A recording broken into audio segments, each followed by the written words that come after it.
Ok, bonjour, bonjour chers camarades, bonjour chers.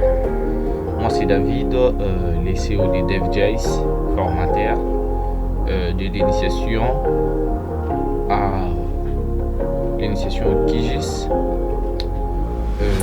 Aujourd'hui je vais faire une petite vidéo de 4 minutes ou 5 minutes, voire plus, pour l'importation des données dans QGIS.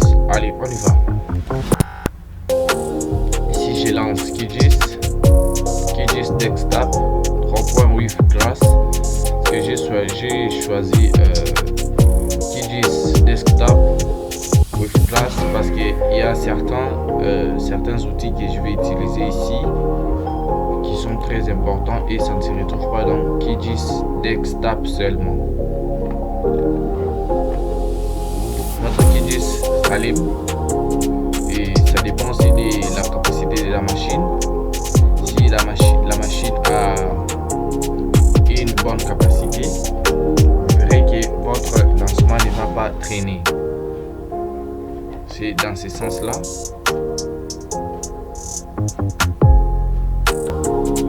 Et ici, vous voyez la reconstitution des extensions chargées. Et donc, QGIS est en train de reconstituer toutes les extensions qui sont installées. Comme vous voyez ici chez moi, il y a plusieurs extensions. Certaines extensions, d'ailleurs, je les ai désactivées. Si vous voyez ici, utile, je dirais utile parce qu'après les télécharger, ça devient maintenant des outils.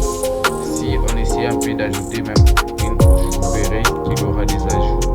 Il y a cette couche qui s'est ajoutée, les rasters. Si je peux enlever ça parce que ça m'embrouille, je n'utilise pas ça en ce moment. Ok, bien. Ce qui est bien ici, c'est que vous voyez l'interface QGIS. L'interface QGIS a presque 4 parties. Le menu, la barre des menus ici, la barre des outils et les viewers pour la page du travail. Et ici, je peux appeler ça table de matière. Et de l'autre côté, c'est dans la gestion des couches. Ok, sans plus tarder, comme dans la vidéo précédente, on venait de vous dire qu'il y a des types de données, les données vectorielles et les données raster. Maintenant, je vais commencer par ajouter les données vectorielles. Ici, je vais sur couche, ajouter une couche. Directement, ça me renvoie dans cette boîte de dialogue. Ici, les fichiers, si vous avez les données dans votre machine, si vous avez les données dans le répertoire, ici dans la base de données ou dans le protocole dans le cloud. Ok, donc je vais ici, je prends par exemple, comme nous sommes à Kinshasa, je vais prendre l'exemple de la ville de Kinshasa. QGIS fait passer des formes, des extensions, des fichiers, les SHX et les SHP shapefile. Je prends SHX, j'ajoute, comme vous le constatez avec moi, j'ai ajouté une couche vectorielle qui nous pouvons visualiser la table attributaire. Ouais, ce sont les informations qui sont dans cette couche ici. Et là, je peux ajouter les données raster.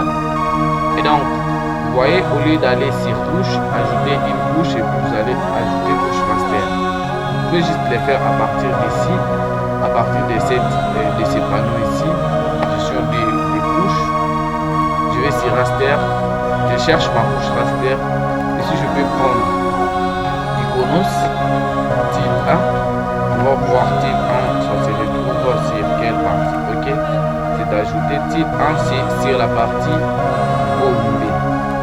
Sur la partie bombée, si on visualise bien, vous avez vu les flèches Congo. Et si on essayait de chercher quelques endroits qui connaissons ici, on peut les chercher. Et vous voyez, c'est un peu ça,